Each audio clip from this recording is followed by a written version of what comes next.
What's up, everybody? My name is Adam Palmer. This is Daily Nonsense. On today's show, we're going to be talking about an issue that happened on eBay with a Caleb Williams shield and some updates to Panini basketball products for 2026. If you like this video, make sure you hit the like button. Also, if you're a new viewer, make sure you hit subscribe so you don't miss any future Daily Nonsense content. Let's get into the episode. One of the Caleb Williams one-of-one Shield National Treasures cards recently sold on eBay for $17,500. It's a pretty notable sale. I was looking the card up on Card Ladder, and I was like, $17,000? That doesn't seem very much for a National Treasures Shield. And the thing is with that, it's just one of the one-of-ones. I don't think it's like I think the Platinum one-of-one Shield is like the one-of-one to get, which... Again, I've talked at length about how I don't like that there's multiple one-of-ones, especially multiple Shield one-of-ones within National Treasures. I think it just makes things more confusing when it doesn't really even have to be. It would make things easier, in my opinion, just to have one Shield one-of-one in the product. Having multiple in there, it doesn't make sense. It doesn't make sense to buyers who want to figure out which card to get. I believe that the vertical one-of-one is the one that you usually want to go for, but like at the same time, like the Patrick Mahomes one-of-one is a horizontal card, so there's confusion there, and there's confusion where I don't think there has to be. It's like, especially when these patches are not like important, like they're not game worn or they're not from a specific game, so it's like just make one-of-one Shield. I don't know. It seems like a pretty novice. It seems like a pretty good concept. I don't know. But either way, the importance of that specific card is not necessarily that it was a one-of-one Shield that sold on eBay.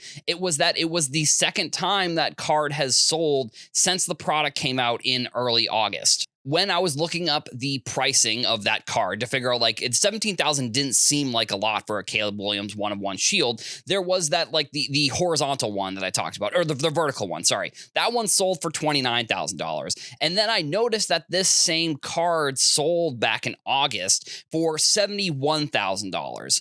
And I thought it was weird that, like, a card would sell multiple times, but I'm pretty sure it's just because the buyer did not obviously pay. So the person listed it again, and the price went from $71,000 to $17,000. And if I'm that person, if I just lost basically $50,000 because eBay couldn't confirm that this person could pay for something that is $70,000, I don't know. I don't know if there's any type of like legal action they can do there, because like literally they lost $50,000 because eBay couldn't confirm that the person would be paying. Now, buying and selling cards on eBay is good for, I think, lower-end cards. But if you're trying to sell one of these higher-end cards, I don't even think eBay should be in the conversation. I think that there is too much of a variable for eBay to look at that platform. There's too many things that could go wrong, like the buyer not paying. And now, granted, I'm sure there are some things that they've implemented. Like I know eBay has implemented, like when like a direct deposit type situation with when you buy a card, you have to essentially pay for it right away. And I don't know, I'm just thinking of the timeline of when they started doing that. It may have even been because of this card. So unfortunately, that seller has this issue with this card. They lost $50,000 essentially from somebody not paying. Like I know on the bigger auction houses, I believe if you want to buy a card like this or you want to put in a bid, you have to send them proof of like a bank statement or something. Now, eBay is obviously not going to do something like that. But if I'm this person, I'm never selling again a card like that on eBay. Unfortunately, it is a lesson that people have to learn in the sports card industry the hard way in this scenario, but it also shows like the insane decrease from like the start of the season to like Caleb Williams. Even though he had a good week against Dallas, he has not been playing particularly well. Like this last game was good, but it just seems like he's overthrowing people and all of these things. So maybe it's another tale of like when the right time to sell a card is, and obviously where to sell a card if you have something of that high of value. I have gotten some updates about 2026 Panini basketball products. And I was going back and forth. I was arguing with someone on Instagram about if they were going to be making these products. And I think my stance was that there was very much a vagueness to this October 1st date of when Topps is going to be taking over the NBA license, because Panini has been coming out with 2025 product. This is where I was confused, but I reached out to some people. I did some more research. I looked into a little bit more, and I am in the boat now where I think that they are not coming out with product.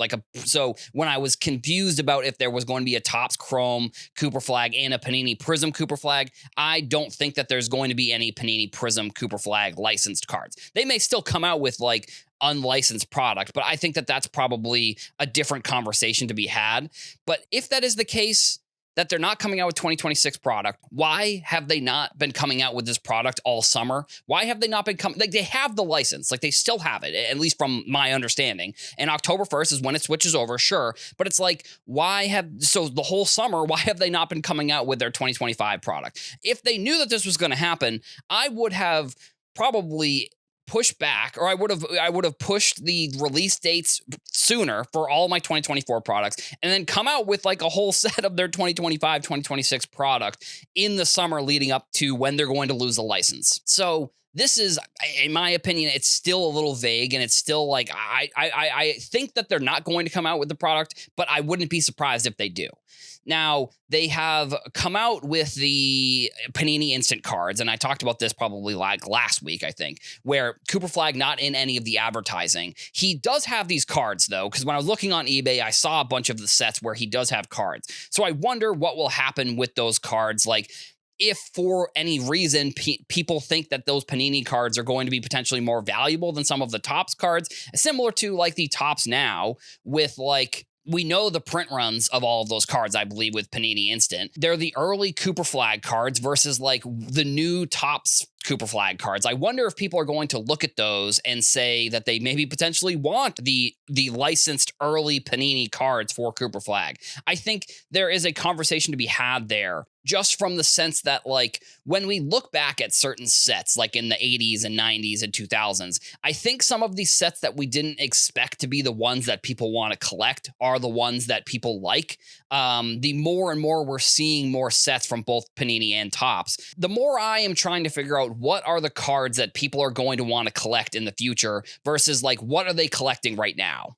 Since we are not going to be getting potentially any more Panini Cooper Flag cards, any more Panini cards from this most recent draft class after October 1st, I think that there is something to be said about these early cards for Cooper Flag, or the early cards for anybody in the draft class, versus what the new cards that end up coming out. And overall, I think my final point here is just like, if Panini knew they were losing, they knew they were losing the license, they knew they were losing on October 1st. Why have they not been coming out with product all summer since the draft? Because that was my thought, is like, I was still confused about if they could produce product up until October 1st and then get cards still come out with product for the rest of the basketball season. It was only that they had to stop production on October 1st because they lost the license. I was skeptical that they were going to come out with product after, because they were going to be producing it all right now. Because in theory, the summer after the draft is when Panini is making all of their products.